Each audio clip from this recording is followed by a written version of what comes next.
Okay, umpisa na natin. Para makarami tayo. Ano ba ang mga pangyayari itong itong dumaan na linggo na ito? Ano bang nangyari? Ang daming ganap, ano? Pero mas matindi yung ganap nung Biyernes. Ang daming ganap nung Biyernes. Biruin mo. Pero dito muna tayo sa mainit na usapin ngayon. Itong putang inang bill natin sa Meralco. Sumabay pa itong yung init ng init ng usapin tungkol dito sa bigla ang pagtaas ng singil ng Meralco. Oo, sa ating mga consumers, no? Putang ina, grabeng parusang ginagawa sa atin. Sino ba may kasalanan nito? Putang ina niyan. Sino ba? Parehas lang naman ang konsumo natin, di ba? Parehas lang naman. Yung kung ano yung natural na kinukonsumo mo sa nakaraang buwan, hindi naman nagbabago yun. Kung meron mang pagbabago, medyo tataas ng konti, bababa ng konti. Pero ngayon, putang ina, kita nyo naman ang nangyayari ngayon. Nagdami nagre-reklamo ngayon sa social media tungkol sa pagtaas ng bill ng kuryente. Anak ng putra, talaga grabe. Nanay, morning Ju. Good morning. Esme, sana pa-imbestigahan yan ni Marcoleta. Ang problema kasi dito putang ina talaga Itong problema natin sa bansang ito no? Itong problema natin sa okay lang naman sana yan kung hindi yan ninanakaw. Ang problema nga, ginagawang pamamaraan yan para makakulimbat sila. Di ba? Putang ina, kagaya nito, ang bill ko nung nakaraan sa kuryente, wala pa naman akong bill 6,000. 6,000 na ang bill ko sa kuryente. Kinakabahan ako Sa totoo lang, kaya nga ngayon naglalib ako ngayon, naka-electric pa na lang ako. Baka wala na akong pambayad. Baka hindi na ako makapag-live dahil naputulan na ako ng kuryente, anak ng putang ina. Di ba? Ay, birthday ba? Hindi. October yun Naku. Birthday ni Nanay Mercy kahapon. Ay, Spencer, shoutout sa'yo Binuin mo, di ba? Putang naggrabe. Ano na nangyayari sa gobyerno natin? Ay, Esme, maraming salamat, Esme, Ano na? Ako, putang ngayon, electric pa na lang. Hindi na ako sa gabi na lang ako nag-aircon. Sa sobrang init ngayon, Anak ng putang talaga yun, Ibig mo sabihin, Wapakels, magkakasabay sila ng birthday ni Nanay Mercy at saka ni Pastor Apollo Kibuloy? Biruin nyo, no? Putang na mamaya, hindi na ako makapag-live dito, naputulan na ako ng kuryente. Ito pag naputulan na ako ng kuryente, pag hindi na ako nakapag-live, ibig sabihin putol na kuryente ko, wala na ako pambayad. Anak ng putang ina, nakakainis. Ay, biruin mo, nakita nyo na ba yung mga bill ninyo? Manap nga tayo ng bill dito sa Google. Meralco bill. Sandali, hanap tayo. Meralco bill. Meralco. Sandali. Ito. Hanap tayo ng image ng Meralco bill. Yan. Putang ina talaga. Grabe. Nasaan dito? Wala ba malinaw-linaw na Meralco bill? Ano tayo na malinaw? Wala tayo makita na malinaw dito sa Google hanap tayo Wait. Putang na, bakit wala? Ito. Nasaan na yun? May nakita na ako kanina. Nilampasan ko pa. Hanap lang tayo sandali. Bibigyan ko kayo ng example Putang na, nakakagigil. Wala. Puro naman zero ito. Putang na, ano gumagamit ng solar ito? September, April, yan, April 2026, yan. Ito. Ano ba ito palaki yan? Yan.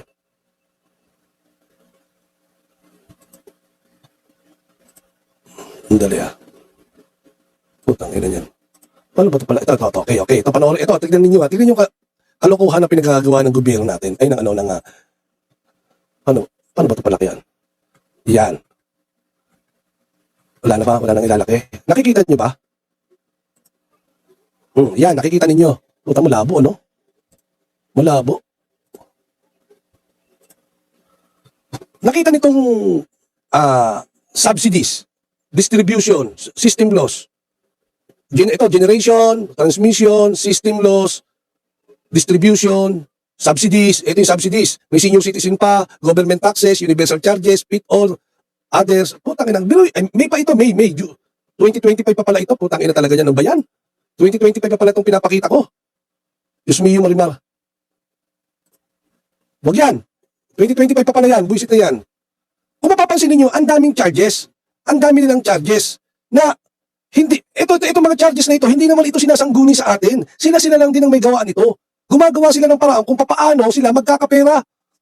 Yung obligasyon ng gobyerno, yung obligasyon ng gobyerno, ipinapasa nila sa atin. Sa atin din kinukuha. Putang ina ninyo, hindi pa ba yung sapat yung buwis? Hindi pa ba sapat yung kinukuha na ninyo sa aming buwis para... Punyeta talaga kayo. Tayo, totoo yan, tayong sumasalo, tayo ang nagsasakripisyo. Biruin ninyo.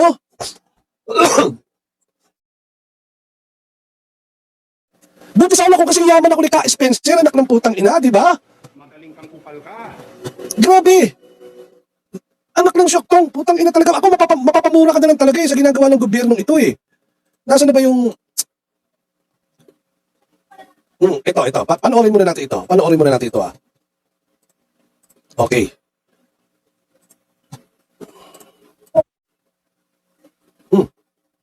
Patula. Paliwanag ng Meralco, hindi kapamilya, sinuli niyo na ba ang inyong bill sa kuryente? At naitanong ko para saan ba ang iba't ibang charges na nakadetalye doon. Ang paliwanag ng Meralco, hindi sa kanila napupunta ang mga bayaring ito dahil marami rito ay para sa mga programa ng gobyerno. Nagpapatrol, Andrea Taguines.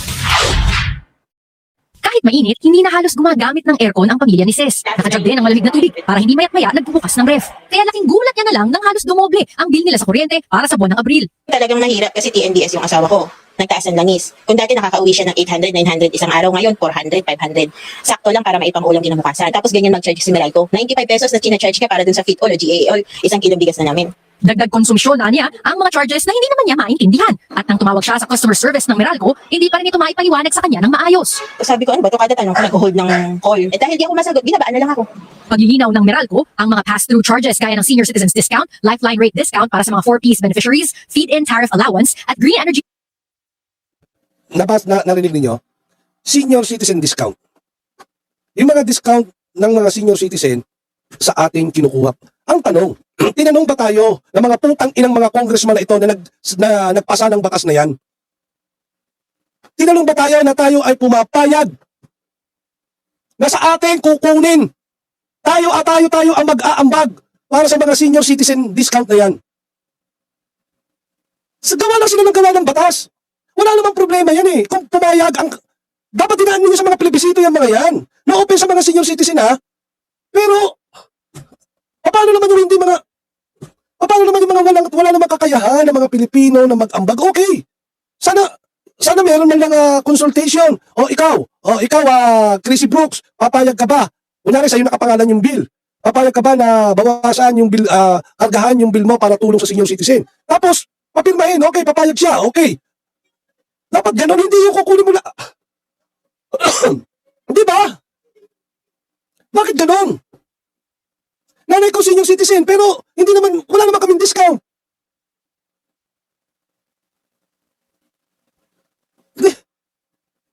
Ito pa, lifeline rate discount to 4-piece beneficiary.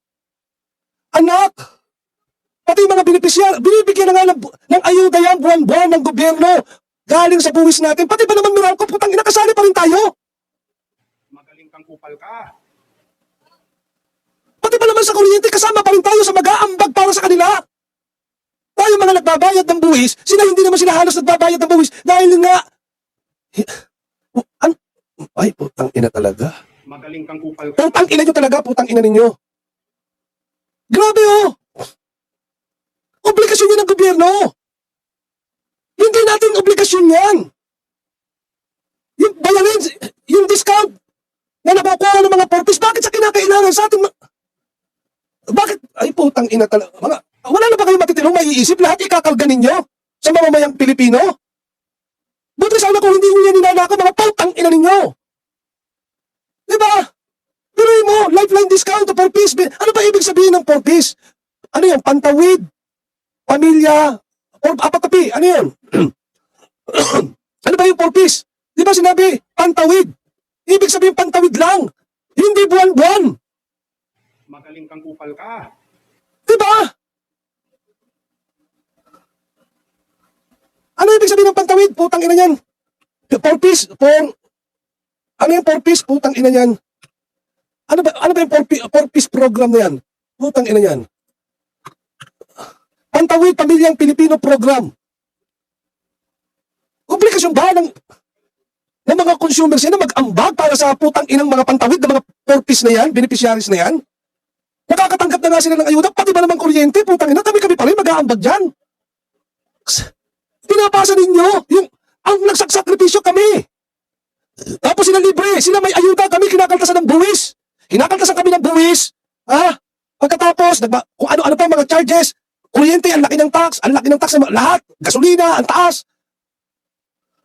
Yung purpose, membro ng purpose, hindi naman yung gumagamit ng gasolina kasi nga wala nga eh. Magaling kang kupal ka. Hindi sila apektado doon sa pagtaas ng gasolina. Pero putang ina niyan, hindi naman sinasabi ko na hindi sila apektado kasi pag tumaas ang gasolina, tataas din ang bilihin, di ba? Pero sa pamumuhay din sa pang-araw-araw, kung gumagamit sila ng sasakyan, doon lang sila magiging apektado. Pero tayo, putang ina, may motor, may sasakyan, naghahanap buhay tayo para magkaroon tayo ng mga bagay na yan. Ang dapat sumasagot dyan, gobyerno na, galing doon sa mga kinakaltas na buwis. Mula sa mga manggagawa, mga negosyante, mga putang ina ninyo. Magaling kang kupal ka. Grabe oh! Purpose nga eh! Di ba? Pantawid Pamilyang Pilipino Program. Ano yun? Buwan-buwan natin silang itatawid sa bayarin ng kuryente? Magaling kang kupal ka. Grabe naman yan. O tuloy. Paano lang ako? Paglilinaw ng Meralco, ang mga pass-through charges gaya ng senior citizens discount, lifeline rate discount para sa mga 4Ps beneficiaries, feed-in tariff allowance, at green energy auction allowance ay mga ipinag-uutos lang sa kanila ng gobyerno na singilin sa mga customer. Putang na ginawa nyo pang tagasigil yung Meralco. Magaling kang kupal ka. Tangin ng gobyerno, no? Ginawa tagasigil ng Meralco para ang sisi sa Meralco. Magaling kang kupal ka. Ay, Hindi rin kumikita ang Meralco sa mga singil na ito. Ang lahat ng ito ay mandated ng pamahalaan. Ang mga ito ay pass-through charges na sinisingil ng lahat ng distribution utility at electric cooperative sa bansa, hindi lamang po sa Meralco. Ayon sa Energy Regulatory Commission, ginagamit ang nalilikom na pondo rito para malibre o madiskwentahan ang bill ng mga mahihirap at senior citizens. Habang ang Fit All at Gaya All na noong Enero lang ipinatupad ay para mapabilis ang pag-transition ng bansa tungo sa paggamit ng renewable energy. biruin mo, para mapabilis ang transisyon ng bansa para sa paggamit ng renewable energy, sa atin pa rin manggagaling. Tayo pa rin, mga Pilipino, mga consumers, ang mag-aambag-ambag na dapat sana gobyerno ang nagpopondo. Magaling kang kupal ka. Kung yung mga putang inang ninakaw ninyo sa flood control na yan, dyan yung ginamit. Sana, hindi kami nagdurusa ngayon. Mga punyeta kayo, Kupal ka. ang galing nyo magnakaw eh. Sabihin nyo, nagbabayad din naman kami ng kuryente, pero putang ina nyo, nagnanakaw naman kayo. Magaling kang kupal ka. Diba? Anak ng punyeta kayo!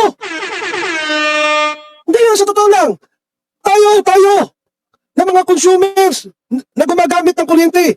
Kahit hindi Meralco, kahit na iba, merong ganyang charge. Mga electric cooperatives, merong mga ganyang charge na ipinapataw. Kaya lahat na gumagamit ng kuryente ngayon, nag-aambag-ambag tayo sa mga putang inang proyekto ng gobyerno yan na dapat sila ang gumagastos. Sila dapat ang nagpopondo, hindi tayo. Obligasyon nila na gawin yan para sa atin dahil nagbabayad tayo ng buwis, kinakaltasan tayo ng tax. Lahat ng mga binibili natin, merong kaukulang pataw na buwis. Pagkatapos, kakaltasin pa rin sa'yo yung mga ganyang klase, mga putang ina mga proyekto na yan. Magaling kang kupal ka. Pati yung ninanakaw na kuryente, tayo pa rin ang magdudusa dyan. Tayo pa rin ang mag-aambag-ambag. Ang ina ninyo. Magaling kang kupal ka. Diba? Nung ginawa niyo ba yung batas na yan, putang ina, simangguni pa kayo sa amin? Magaling kang kupal ka. Hindi nga. Mga punyeta kayo. Putang ina, kahit ang milk siguro sa nangyayari ito, mapapamura eh. Magaling kang kupal ka. Si Jesus nga eh. Putang ina, nung nakita niyang ginawa ng sugalang palengke yung simbahan, nagwala nga siya, nagalit niya eh. Tayo pa kaya? Magaling kang kupal ka. Binuhin mo yan? Niresearch ko 54% ng bill sa kuryente. Karga ng gobyerno. Magaling kang kupal ka. Hindi ng Meralco.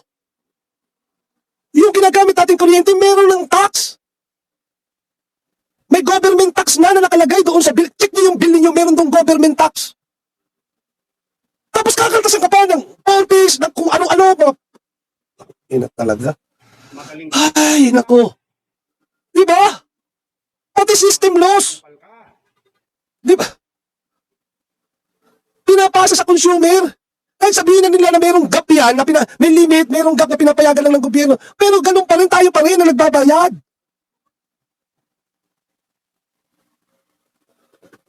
Ang kita lang ng Meralco dyan, yung distribution charge eh. Yung maintenance na linya, sa mga poste, sa mga transformer, consumer service. yun. Yun ang tina-charge. Pero yung senior citizen discount, yung government taxes, utang ina. May government taxes na. Meron ng VAT na 12%, may franchise tax, at kung ano-ano pa. Di ba? Yung generation charge, meron din yung VAT. Kaya lumalaki yung bill. Pero may yung generation charge, pinasahan na nila ng VAT, pati sa kabuuan mo ng bill, puta may VAT pa rin. Magaling kang kupal ka. Grabe. Tapos meron silang universal charges. Di ba? Yung universal charge sila para sa national programs, katulad kagaya ng electrification ng mga remote area. Tapos yung mga bayad sa utang ng mga power sector, kasama rin tayo dyan. Ang laki niyan. Magaling kang kupal ka. Ito yung fit all, yung renewable, yung sa mga kagaya ng mga negosyo ng solar, halimbawa, solar. O papapagawa sila ng solar. Pagka nakapagpagawa na sila, magtutulong ngayon ng gobyerno para suportahan sila, para makabawi-bawi sila doon sa mga pinuhunan nila na solar. So suporta pa rin tayo doon para makahikayat pa ng ibang investor sa mga ganyang klaseng green energy. Tayo pa rin, sa atin pa rin, imbis na gobyerno ang gumagastos diyan. Magaling kang kupal ka. Utang ina talaga. Yung GEA all renewable din yan. Green energy niya, halos pares din ng pit all. Para din palawakin din yung renewable energy. Tanong nyo kay Gatchalian, siya may gawa yan, yung pit all na yan at saka GEA all na yan. Magaling kang kupal ka. Di ba? Yung lifeline rate, yan yung 4Ps. Subsidy para sa mga low income, mga 4Ps. Ikaw, tayo yung tumutulong para masubsidize yung mga mahihirap na mga consumer, anak ng putang ina. Naghihirap din po kami. Magaling kang kupal ka. Ha? Putang ina ninyo. Kung kaya nga kung titignan mo, halos 54% ng bill mo, generation, hindi yan kontrolado ng Meralco. Yung 18% na yan, distribution, kita yan ng Meralco. Yung natitira, taxes, system loss, government program, utang ina ninyo. Magaling kang kupal ka. Kaya kahit na galit yung marami sa Meralco, hindi naman sila may control eh. Diyan sa pinakamalaking bahagi ng bill mo. Nasa generation cost, gawa, na ipinapataw o pinag-uutos ng gobyerno sa kanila. Magaling kang kupal. I-charge sa atin. Tang ina ninyo. Di ba? Ay nako, high blood ako. Putang ina. Kinakabahan kasi ako sa bill ko. Magaling kang kupal ka. Nakakainis. Magaling kang kupal ka. Ang biruin mo, di ba? Ito nga tanong dyan eh. Bakit sa consumer kinukuha yung mga system loss na yan, mga ninanakaw dyan sa Meralco, yung mga jumper na yan, di ba? Negosyo yung Meralco eh. Meralco, negosyo yan.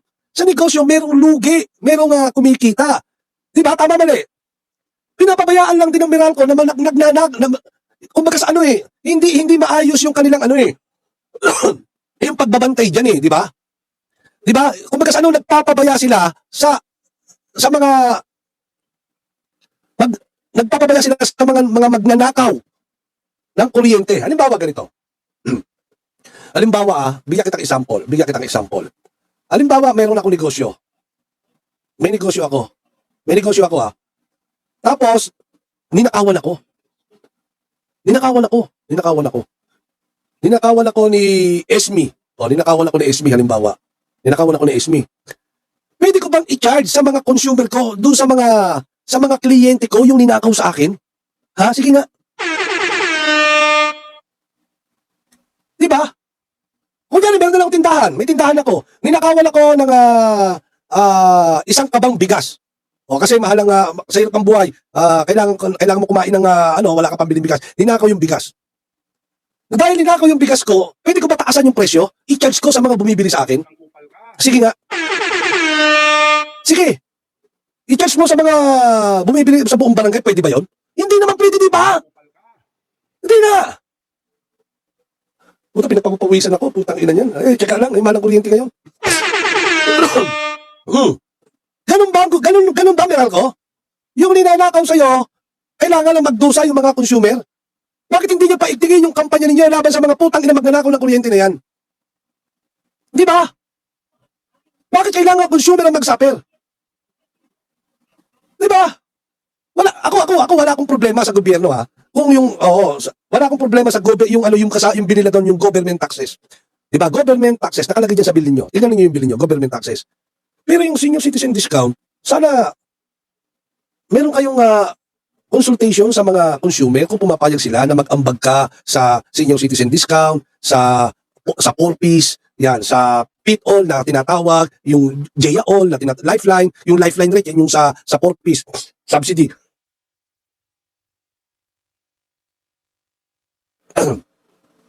Diba? Sana meron man na consultation.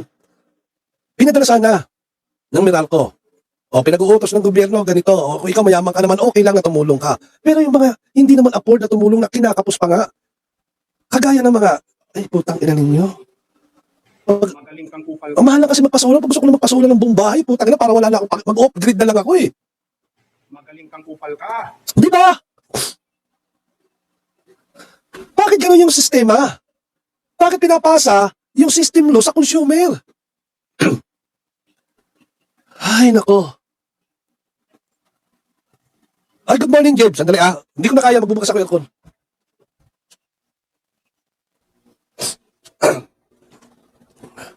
Para na ako sinisilaban dito pa. Basang-basa na ako ng pawis. Ngayon, lamig. Putang ina, ubo na naman kasi pawisan ako. Putang ina talaga.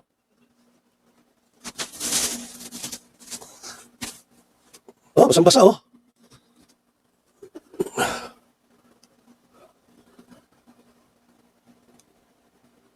Grabe, di ba? Anak ng putang ina. Hindi sa totoo lang.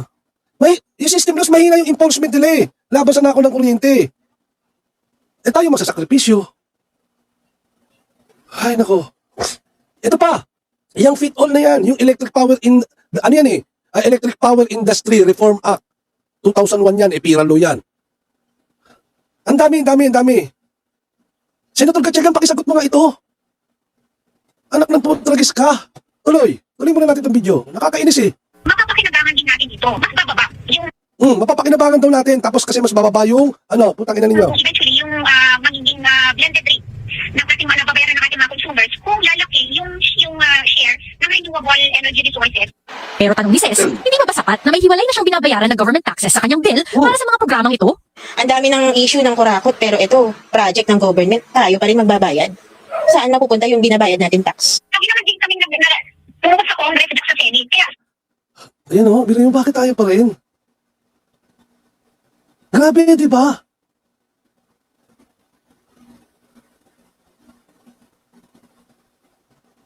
Kasi totoo talaga yan yung system loss kasi magdalawang klase yan, isang technical at saka isa talagang yung ninanakaw. Yung technical kasi, from galing sa planta, dumadaan yan, hanggang sa makarating sa atin, may mga loss yan eh. May mga loss, may system loss talaga. Pero yung nakaw sana naman, sana tanggalin yan, di ba? Magaling kang kupal ka. so kaya alam din nila yung mga consumers nito. So May batas kasi dyan eh. makinig din ang kongreso natin at magpata ng batas para at least itong mga subsidies na ito ay eventually hindi na may papasa sa mga consumers. Biluin mo, no? Kailangan pa magpasa ng batas para itong mga subsidies na ito ay hindi maipasa sa mga consumers. Tangina, pero hindi nila naisip nung ginawa nila yung batas na yan. Ginawa nila yung batas na yan na walang consultation. Pagkatapos ngayon, kailangan pag gumawa ulit ng batas para mapawalang visa, anak ng putang ina. Magaling kang kupal ka. Diba? Anak, nayawa na talaga. Magaling kang kupal ka. Check niyo yung bill ninyo. Mapapamura ka. Nalay mo ninyo magkano bill mo Kupal ka. sa kuryente ngayon.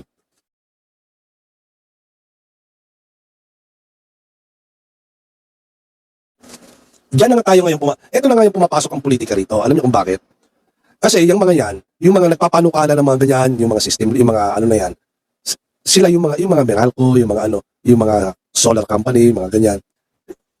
Sila yung mga ano ba tawag, financer o kaya mga nagbibigay tulong sa mga politiko, mga financer, mga anong tawag doon, mga donors sa mga politiko. Hindi mo si Rapi Tulfo tumahimik. Magaling Bakit? kang kupal ka. 'Di ba? Kasi nailalabi nila. Dati galit na galit itong si Rapi Tulfo sa Meralco. Putang ina, nung tumakbo ng senador, sinuportahan ni Manny Pangilinan. Oh, di ba may-ari ng Meralco. O ngayon, tahimik na siya. Kasi bakit? Yung donors niya, major donors niya sa politika, may-ari ng Meralco. Siyempre, hindi siya gagawa ng batas, hindi siya mag-iingay patungkol doon sa negosyo na nagbigay sa kanya ng tulong noong eleksyon. Magaling kang kupal ka. Tama, mali. Ganyan ang mga putang ina mga politiko na yan. Meron pa akong napanood kay Manong Ted. Manong Ted, nasaan ka na? Nakakainis. Patuloy muna natin ito. Magaling kang kupal ka. Para sa isang consumer group, mainam na dumarami na ang mga taong kumukwestiyon kung bakit halos lahat ng gastos sa kuryente ay ipinapasa sa mga consumer at kung bakit napakataas din ng generation at transmission charges sa bansa. Half of the bill is generation charge. Yun yung pinakamalaki. At siya yung dire-diretsong lumalaki sa isang napakalaking franchise tulad ng Meralco na ang concept dapat ay bababa ang presyo ng kuryente because of the economies of scale na principle. Kasi laki niya Di ba? Dapat nagre-reduce. Hindi siya ganun. Pataas siya ng pataas. At imbis na i-lift ang moratorium sa coal-fired power plants, sabi ni Arances, mas natuto na dapat ang pamahalaan sa nangyaring gera sa pagitan ng Russia at Ukraine noong 2022 na mas pagtuunan ng pansin ang renewable energy sources. Andrea Taguines, ABS-CBN News. O ngayon, pinagtutuunan ng pansin niya na green energy resources na yan, yung mga solar na yan, pero ang masaklap niyan, sa bulsa pa rin ng mga ordinaryong Pilipino kinukuha yung mga lintik na yan. Magaling kang kupal ka. Di ba? Ganyan sila, ganyan. Putang ina talaga. Mapapamura ka talaga Ay, nako. Naubos yung oras ko dito sa Meralco. Magaling kang kupal ka. Kayo, okay pa ba kayo? Magkano bill ninyo? Magkano bill ninyo? Magaling kang kupal ka. Malaki na ba bill ninyo? Yan sinasabi ko sa inyo. Magaling kang kupal ka. Ay, nako. Ay, National Yarte. Magandang morning. Di ba? Okay, lipat na tayo ng topic. Magaling kang kupal ka. Nasaan ba yung topic dito? Naku po, ina. Ito ba yun? Ito yata yun. Ito, panoorin natin ito. Ay, nako. Kinumpirma ni Ombudsman Jesus Crispin Remulla na si dating House Speaker Martin Romualdez ang mambabatas na saklaw ng bagong asset freeze order ng Korte at ng Anti-Money Laundering Council. Hiniling naman ng Ombudsman sa Sandigan Bayan na hadlangan ang paglabas ng bansa ni dating Senate President Chis Escudero. Nakatutok si Darlene Kai. Kasi former Speaker Martin Romualdez, na-freeze na yung kanyang... Kasi former Speaker Martin ito. Oo. Kasi ganun gawin natin from the Court of Appeals. From the Court of Appeals. Galing na mismo kay Ombudsman Boying Remulla, si dating Speaker Martin Romualdez ang tinutukoy ng mambabatas sa anunsyo ng Anti-Money Laundering Council kahapon na pina-freeze ng Court of Appeals ang mga ari-arian. Ayon sa AMLAC, sakop ng freeze order ang 25 bank account sa 10 insurance policies na nakapangalan sa mambabatas. Inisyuhan din ng freeze order ang mga ari-arian ng isang business associate ni Romualdez at isang corporate entity na may kaugnayan sa kanya. Sabi ng AMLAC, para sa CA, may probable cause para iugnay ang kanilang mga ari-arian sa plunder o pandarambong at direct and indirect bribery sa mga maanumalyang flood control projects. Bago nito, nag-issue noong Miyerkules ang Sandigan Bayan 7th Division ng precautionary hold departure order kay Romualdez. Ibig sabihin, hindi siya pwedeng lumabas ng bansa. Sabi ni Remulla, May tanong si Jeb. Mamaya pag-usapan natin, Jeb, tuluyan kaya o drama lang? Jeb, para sa akin, tutuluyan? Yung i-freeze mo, yung account, yung assets, nako, pinaka-mabigat yun, yung pag-freeze, wala siya magagastos. Ang magagamit nila, yung cash on hand niya, yung mga nakalagay sa maleta. Magaling Hindi ka makaalis ng bansa. Para sa akin, tuloy. titikim pa lang daw ito. Nasa preliminary investigation na ng Office of the Ombudsman ng mga reklamo laban kay Romualdez. Pero sabi ng Ombudsman, nakatakda na silang magsampa ng mga kaso sa susunod na linggo. Actually, ang isang kaso pa lang yan. Pero we have around 5 to 6 cases lined up. Sunod-sunod siya ipa-file within the next 2 weeks. Yun pa, ako napakainit.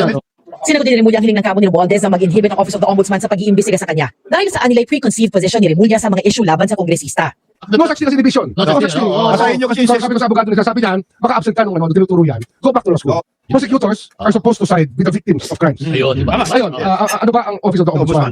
Ang origin po namin sa Pilipinas, tanod bayan. Tama. Kami ang bantay ng bayan. Para ang mga corruption ay mabantayan, katungkulan po namin sa saligang batas.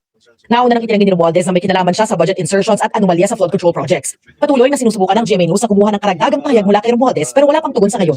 Hiniling din ng Ombudsman sa Sandigan Bayan na pagbawalang mag-abroad si dating Senate President Chis Escudero at contractor na si Maynard Mo.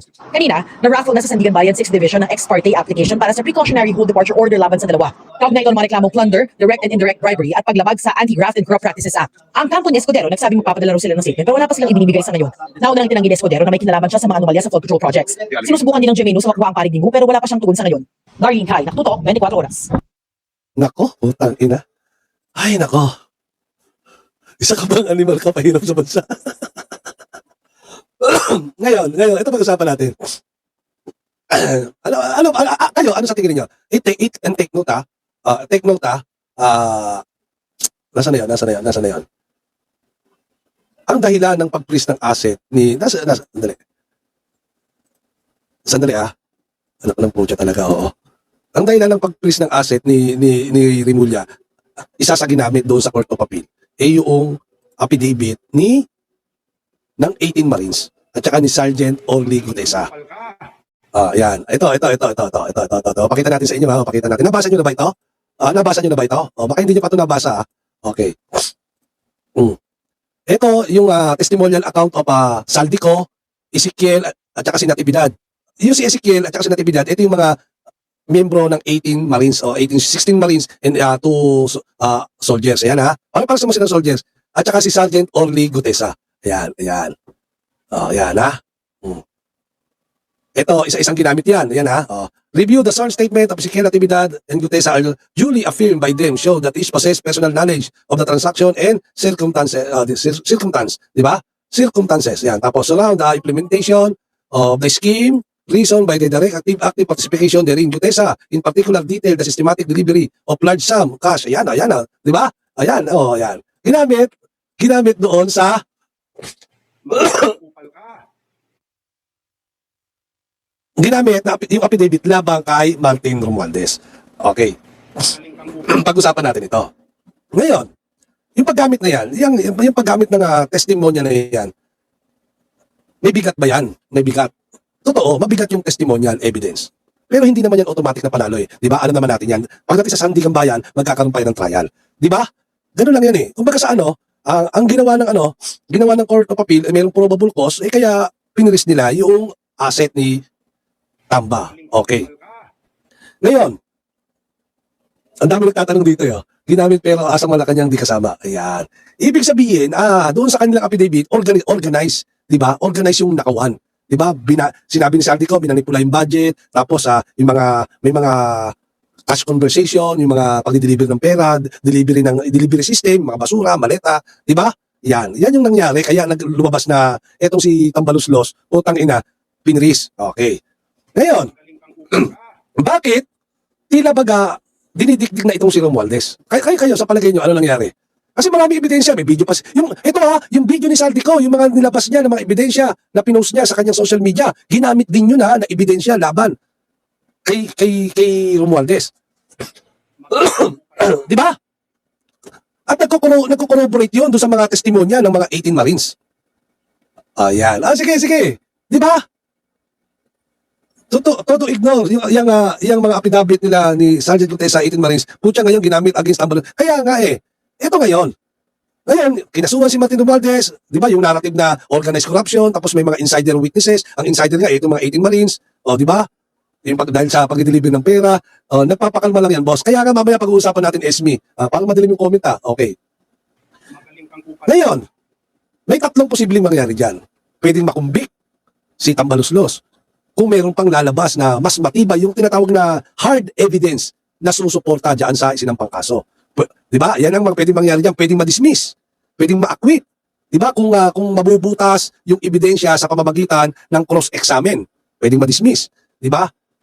At etong pinaka-pangatlo, pwedeng political settlement. Di ba? Magkaroon ng settlement o maging yung sinasabi na natin na drama lang. Magaling kang kupal ka. Di ba? Ganun yun Di ba? Ang tanong dito, yung kagaya ng sinasabi ninyo dyan sa comment ninyo, kung nagamit ng ombudsman itong affidavit ng 18 Marines at saka ni Saldico at saka ni Sergeant Gutesa, di ba?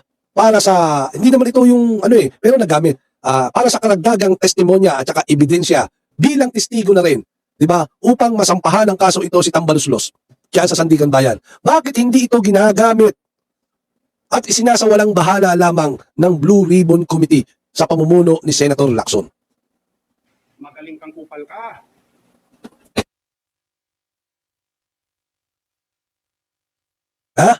Bakit hindi yan ginagamit? Senator Lacson, ano na? Naunahan ka pa ni Boying, si Boying ginamit, ikaw, ano ka? Nga pa rin, hanggang ngayon, nga? Magaling kang kupal ka. Di ba? Kung ito naman ombudsman, meron naman akong patama rin para sa iyo, ombudsman.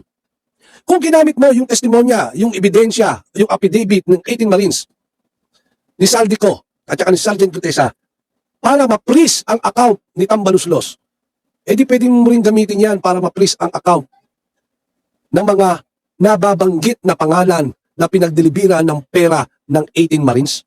Kung sino-sino yung mga pinangalanan doon, lalong-lalo na yung mga miyembro ng Quadcom. Magaling kang kupal ka. Sige nga. Total, di ba? Nagamit mo eh. Yung mga nababanggit na pangalan doon, si Trillanes, si Leila de Lima, yung mga miyembro ng Quadcom, si dating vice chairman ng appropriation, yung sa Marikina, sino yan? Magaling kang kupal ka. Sino yan? Putang ina, sino babae yun? Magaling kang Kimbo. kupal ka. Si Kimbo. Sige nga. Bakit hindi mo sampahan ang kaso yung mga yan, lalong-lalo na yung mga tumanggap na maleta? Ang dami nababanggit naman dyan. Di ba pinakita naman yung listahan? Sila Abante, ang dami! Oh, Magaling kang kupal ka. pwede mo rin bang sampahan ang kaso yung mga yan na tumanggap ng pera? Sige nga. Magaling kang kupal ka. Sino kaya yung 26 na kongresista na hinihinga ng salin? Jeb, meron ka bang listahan? Yung inilabas na listahan doon sa affidavit, ilan ba yun? 26 ba yun? Magaling kang kupal ka.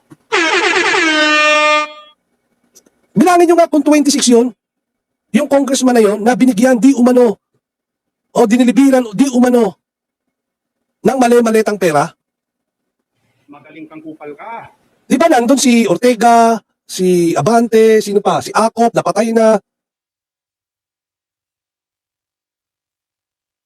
Okay, ano mga Jeb, yung kopya ng affidavit, di ba nandun yung listahan ng mga pinagbigyan? Magaling kang kupal ka. Kulang pa wala pa atang 20. Wala pang 20. Malay mo, nadagdagan, di ba? Kasama si De Lima. Magaling kang kupal ka. Barbers, Suarez, kasama, di ba? Gonzales, yan mga yan. Sige. Hindi natin alam kung sino yung 26 na yon, na, ayan ang sinasabi natin. Ngayon, bakit hindi ngayon ginagamit ng Senado? Yung mga affidavit. Utang ina, ito si Senator Lacson kasi, dami din arte, baklang-bakla eh. Di ba? Bakit? Ipapatawag lamang daw, magkakaroon lamang daw ng Blue Ribbon Committee hearing kung pipirma itong mga miyembro ng Senado kanyang partial committee report. Utang ina, mayroon din parang bilang kita motor, tsupa muna, parang ganun. Baklang-bakla no? Magaling kang kupal ka. Gusto mo motor, bilang kita motor, patsupa muna. Magaling kang kupal. Dapat hindi ganun. Di ba? Ayan, may picture pa. Asan na ba yung Jeb? Tingnan ko lang, Jeb, ito. Tingnan natin. Tingnan natin, Jeb, Ito, mga tumanggap di umano ng maleta, Ayan, Ayan, Naku, putang ina. 1, 2, 3, 4, 5, 5, 10, 15. 15, 20, 20, 21, 22, 23, 24, 25, 26 Eksakto Magaling kang kupal ka. Eksakto! 26, Jeb! Magaling kang kupal. 3, 6, 9, 10, 11, 11, plus 15, 26 Magaling kang kupal ka. Di ba? Nako, hindutan. Magaling kang kupal ka. Putang ina, Jeb, sabi mo, Jeb, wala pang 20. Nako, putang ina niyan. Paano kayo niya kaya? Di ba? Hindi. May senador pa. Walang problema sa senador. Kasi bukod yun di ba meron siyang hinihingi? May hinihingi si Boyong Rimulya, 26 na mga congressman ang hinihingan niya ng SALN doon sa House of Representatives. Tama, mali? Sakto, 26. Kang kupal ka. Sakto. Sakto yan. 26 nga. Minus 1 na nga. Pero itong bilang na ito, 26. Nako, hindot. Patay tayo dyan. Magaling kang kupal ka. Di ba sinasabi niya, 26 congressman? Sinabi ni Boying, di ba? Magaling kang kupal Nako, ka. putang ina. Ito yung mga nasa listahan. Tumanggap ng mali-malitang pera. Ayan Putang ina niyo, patay kayo. Magaling kang kupal ka. Pagka nagkataon vindicated yung 18 ex-Marines at saka si Gutesa, kaya nga eh. Ay nako. Kupal ka. Ayan ang tanong dito, Lacson, ano na? Kilos-kilos. Kang kupal ka. Di ba? Kahit pa sabihin mo magkaiba yung mandato ng Office of the Ombudsman at saka yung Senate Blue Ribbon Committee. Kasi sa Ombudsman kasi hindi naman kasi televised yung hearing eh. Hindi nakikita ng mga ano. Di ba? Naunahan pa kayo? Magaling kang kupal ka. Di ba? Kung nagamit yung testimonya ng 18 Marines, bakit hindi sa Blue Ribbon Committee? Bakit? May tatamaan ba, Lacson? Pagpalagay na natin, Senator Lacson. Ipagpalagay na natin na ang trabaho ng Blue Ribbon Committee, ng Senado, ng Blue Ribbon Committee ay legislative inquiry. In aid o putang inang legislation na yan. Okay. Hindi korte. Magaling kang kupal Kumbaga sa ano, yung Blue Ribbon, walang kapangyarihan na mag-convict. O, ang focus lang nila dyan ay yung policy gaps, ano pa ba, political accountability, di ba? Minsan, political optics, yan. Okay. Bakit hindi ginagamit ng Senado o hindi binibigyan ng parehong bigat yung testimonya ng 18 Marines? Bakit? Kasi nga, ang Blue Ribbon Committee, Senate yan. Yung Senado, political body. Kung iimbestigahan nila si Martin, isang makapangyarihan, di ba, natambalos-los, Magaling kang kupal ka. magkakaalyado yung mga yan. May alliance si Martin. May power dynamics. Malakas ang pressure niyan. Ang resulta, hindi prioritize ni Lacson yung mga ibang testimonya. Hindi niya ipapatawag yung mga witness. Hindi siya mag-i-steer ng mga narrative. Di ba? Yan, bakit? Kasi masasagasaan yung mga kaalyado nila sa politika. Baka nga makarating pa kay Bongbong Marcos at yan yung iniiwasan nila. Di ba? Yung delivery ng pera na lang eh. Ayaw nila, masusunog talaga doon. Ang dami nakakakita, hindi kagaya sa ombudsman. Tago. Pwede nilang laruin yung narrative. Pero dito sa Blue Ribbon Committee, putang na hindi nilang pwedeng laruin yung narrative diyan. Hindi mga tanga, mga Pilipino. 'Di ba? Magaling kang kupal ka. Dapat magsalita na si Tambalos. Palagay ninyo magsasalita si Tambalos Los? Alam ninyo, sa galaw ng politika ngayon dito sa Pilipinas. Tapos yung publiko hindi na nanahimik, 'di ba? Hindi talaga nag-iingay tayo. Nag-iingay tayo para sa pananagutan. Para panagutan nila yung malawakang nakawan dito sa administrasyon ni Marcos. Ang nangyari, kanya-kanyang lusot sila. Kanya-kanya silang banatan. Ngayon binabanatan nila, di ba? Ngayon, naglalaglagan ngayon si Bongbong Marcos at saka si Romualdez. Ngayon. Magaling kang Iyan dalawa na yan na naglalaglagan naman, pareho naman yan na inakusahan ni Saldico na hinahatiran niya ng mali-malitang pera. Di ba? Galing sa flood control project, galing sa insertion. Di ba? Sila rin ang nag-utos kay Saldico na pondohan yung mga proyekto na yan sa pamamagitan ng insertion. Lalo pang pinalakas yan doon sa oral argument na ginangyari sa Supreme Court. Tama, mali? Di ba? Ngayon, ang ginagawa nila, gagawin nila ng scapegoat, Paul Guy, itong si Tambaluslos, itong mga ganito nangyayari ngayon, para hindi makarating kay Marcos, yung sinasabing korupsyon na nangyari sa administrasyon niya. Tama, mali?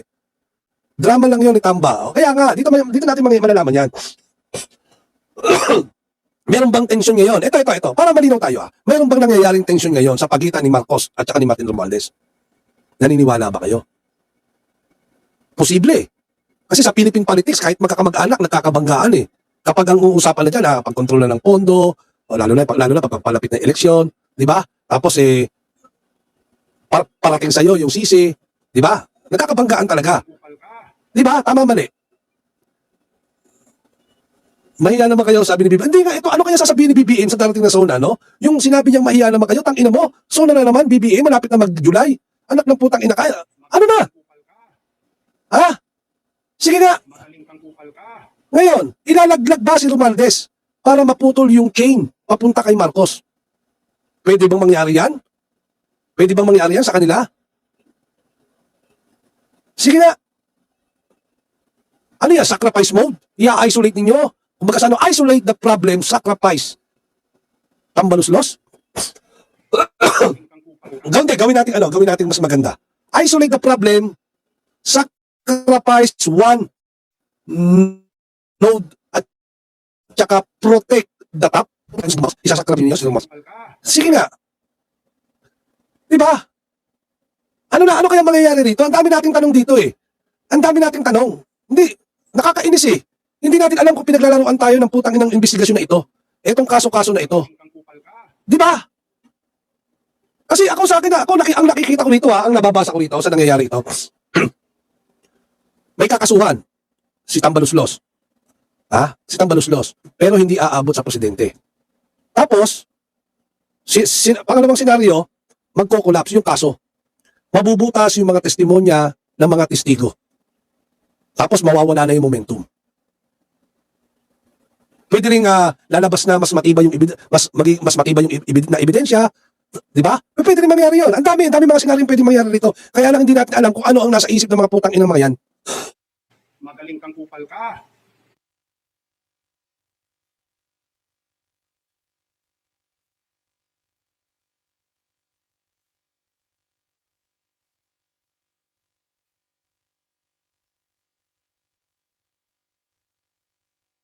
Ay nako, pasensya na. Magaling kang kupal ka. Ano sa palagay ninyo? Ako, putang na, hindi ako mapakali. Nag-usap na kami ni Nanay Morning Dew kagabi, nagkwentuhan kami. Ano ba talaga yung basta? Totoo kaya? Kang kupal ka. Oo. Ako palang naniniwala ako kasi dahil sa pag-freeze ng asset, kasi hindi masakit yan yung pag-freeze ng asset. Magaling kang kupal Di ba? ka. Di ba?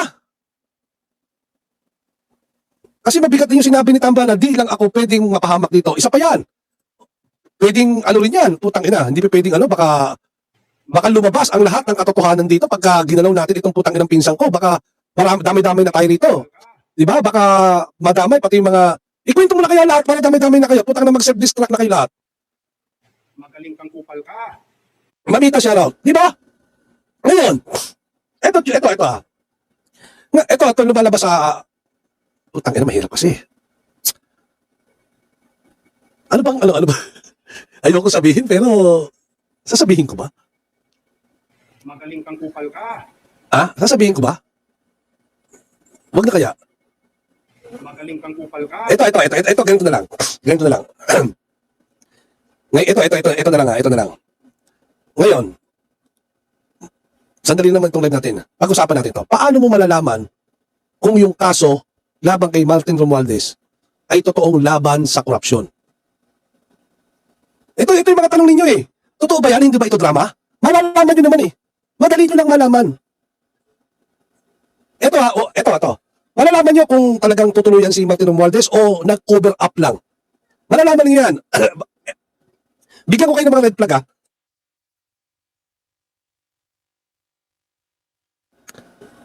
Bibigyan ko kayo ng red flag. Sa umpisa ganito. Malakas yung affidavit, tapos yung mga testimonya, detalyado, yung mga kwento buong-buo talaga, yung ebidensya nandyan, di ba? Pero habang tumatagal, nagiging inconsistent na yung mga testigo. May mga testigo na umaatras, may mga nagbabago na ng kwento, na mga nagbabago na ng salaysay, di ba? Kapag nangyari ang mga yan, tanong mo kagad, may pressure bang nangyayari sa likod niyan? Kagaya ng sinabi ni Jim Rivera. Sabi ni Tambaluslos, hindi lang ako ang pwedeng madamay dito. Magaling kang kupal ka. Di ba? Hindi nga. Red flag yun Red flag number 2. Ito naman, red flag number 2. Kung totoo yung aligasyon na malalaki, yung malalaking cash delivery, tapos organizing sistema, kasi andyan nga yung 18 Marines, di ba? Paano kung hindi nila mapatunayan? Kung hindi nila masuportahan? O pahinain talaga yung suporta? Hindi nga.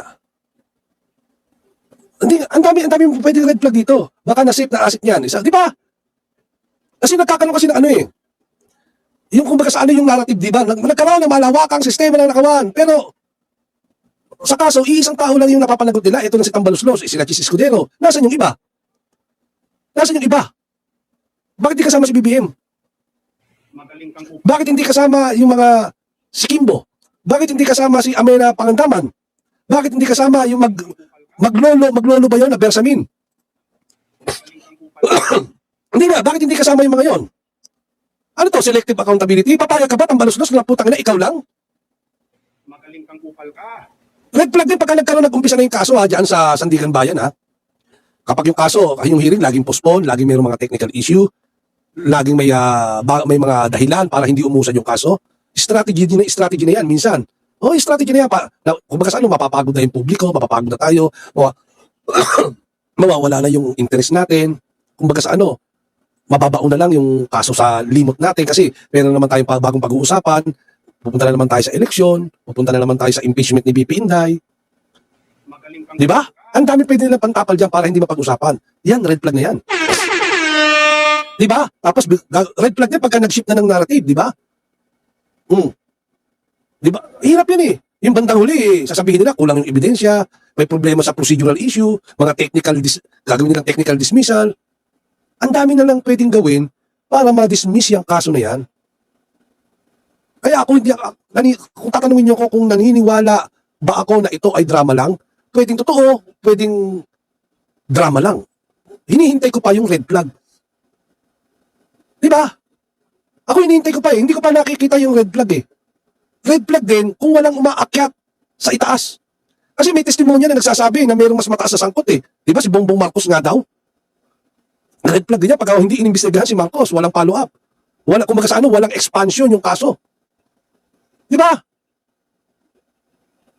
Kung tutusin naman talaga, hindi naman lahat ng acquittal cover up. Di ba? Pero, ang daming red flags. Pag nakita natin yung mga red flags natin yan, pag sabay-sabay natin nakita yan, hindi na yan coincidence, pattern na yan.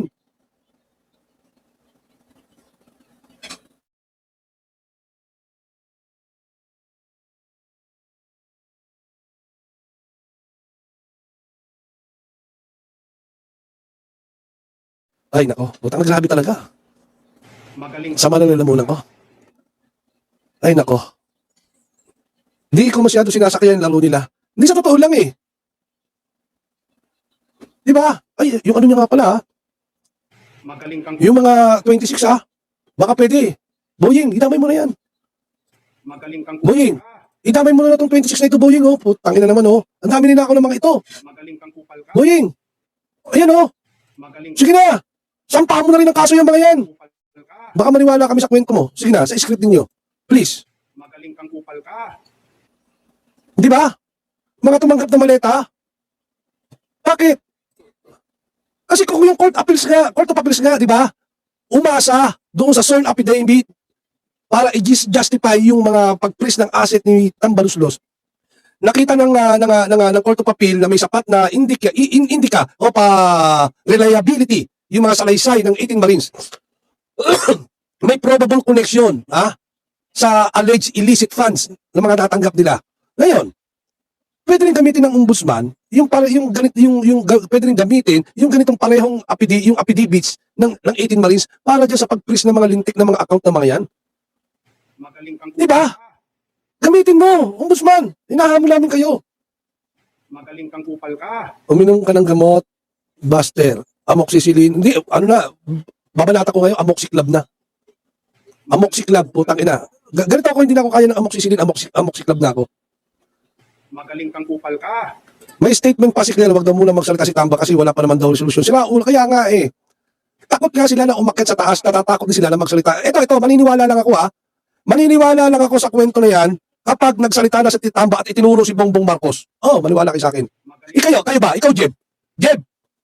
Kailan ka lang maniniwala? Sa mga drama na yan, kailan ka lang maniniwala na pagkatotoo na talaga yung sampa-sampa ng demanda na yan? Ako maniniwala ako pagka nagsalita si Tamba at binanggit niya si Bongbong Marcos na pinuno o mastermind ng nakawan na ito. Magaling kang kupal ka.